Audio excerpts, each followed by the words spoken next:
Prince Harry and Prince William are being photographed together multiple times this weekend, but what does their body language say about their fraternal dynamic? Prince Harry and Prince William will have several interactions over the anniversary weekend. Express.co.uk spoke to communications director and body language expert Judy James about the two brothers' recent interactions and how their physical portrayal suggests tensions still exist between them.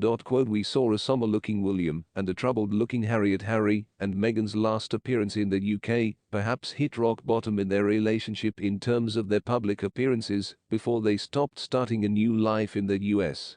Said Judy, there was no communication, including in the service of the Abbey in 2020.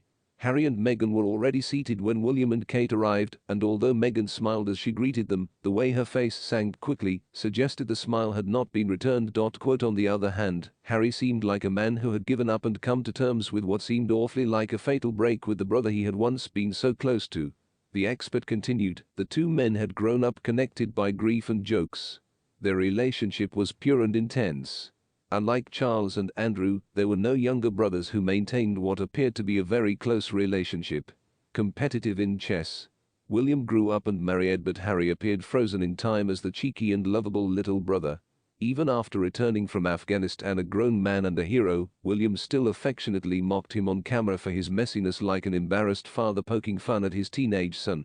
She added, the love between them seemed undeniable, but as with most sibling relationships, there were clearly complications. Teasing only works if it's mutual and everyone stays within bounds, otherwise it can become a passive attack. William and Harry's jokes were bolstered by the fact that William would always be the boy who was born to be king. The difference in status wasn't just about age. But with William and Harry, the pecking order was a matter of fate, and it was clearly going to get worse. William was the one who inherited the supreme title and the one with the beautiful wife, while Harry struggled with relationship after relationship, clearly desperate to start a family of their own.